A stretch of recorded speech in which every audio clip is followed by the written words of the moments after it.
there guys, gals, and non-binary pals, GM Potter here. Welcome to my channel where I review books and bookish things. We are doing 13 spooky books of October right now. I normally upload on Thursdays and alternating Tuesdays, but this month, in addition to that, I've got some more books sprinkled throughout. So today we are doing Warm Bodies by Isaac Marion. This book, I have the movie cover. I think I got it at the used bookstore. But this book, I watched the movie when it came out, and I've watched it a couple times since then. It's a good movie. But let's.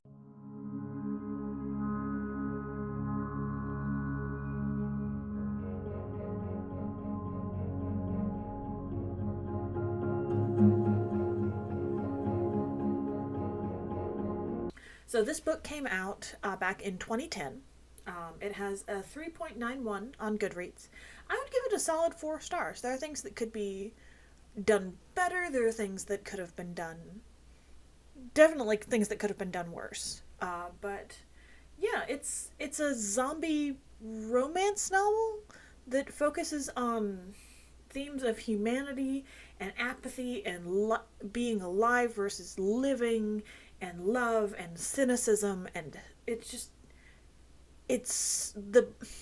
the best way I can think to compare the book to the movie is the movie is popcorn. It's light, it's fluffy, it's a little filling, but like you're not satisfied when you're full, right? When you're done eating, you're not satisfied.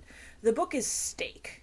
Like the book is a perfectly done steak. Like however you take your steak, it's perfect the way you like it. It's exactly the right size. There's none left over. You're perfectly satiated with this book. I just wish the prose was a little bit tighter in some places. That's the only thing that bumps it down from 5 stars, because I think 5 stars is perfect book. 4 stars is almost perfect. So in this book, in this universe, zombies have overrun the world and humanity is barely hanging on.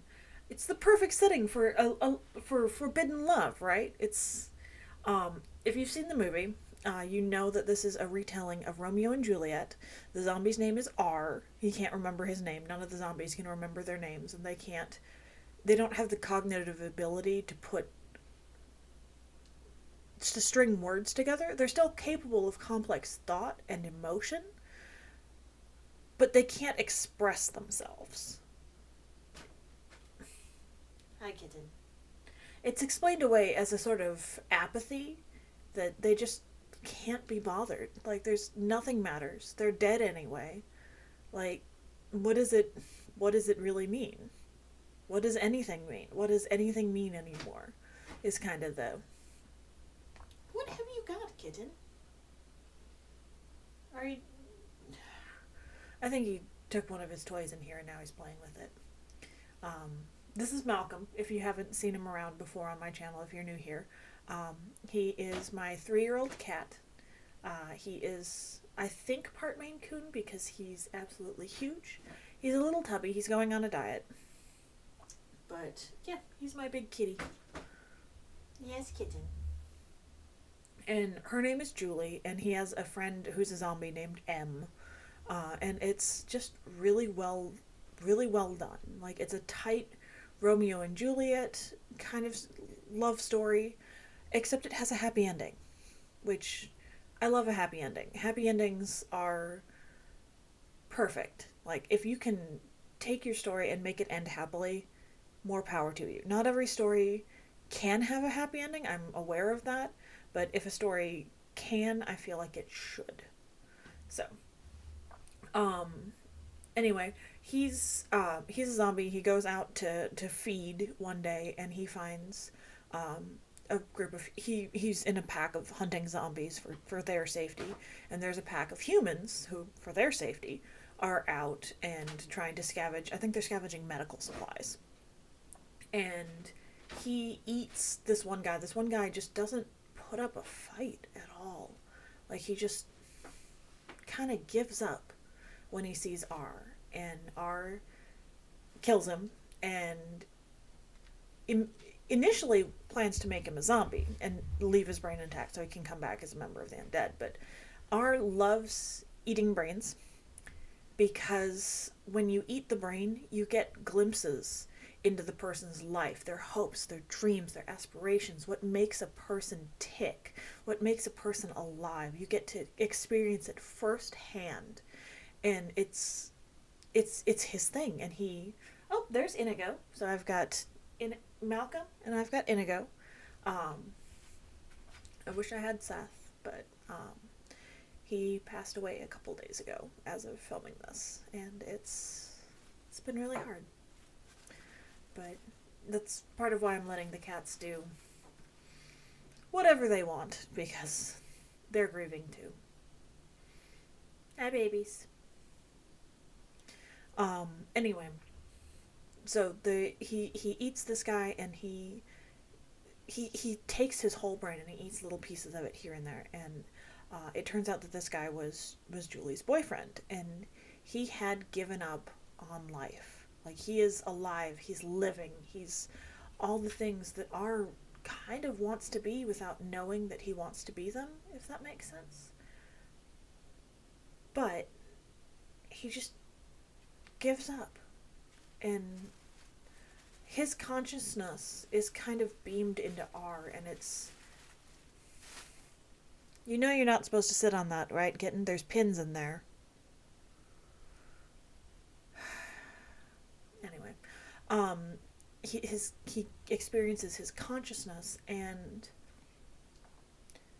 through that he knows that he has to keep the girl safe. He has to keep Julie safe. She's in the human hunting, scavenging party, and he covers her in blood and brings her back to the airport with him. All the zombies hang out at the airport, and keeps her safe from the other zombies. And they have zombie elders. They're called bonies. They're more of a villain in the movie.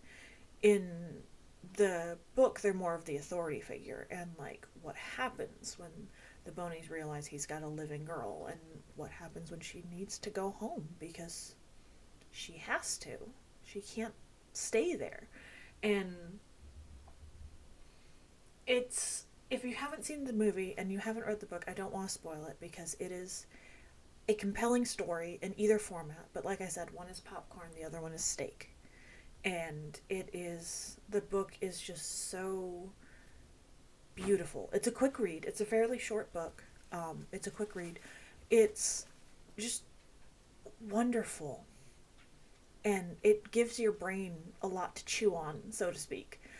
It gives you a lot to think about, a lot to consider. That, am I alive or am I living?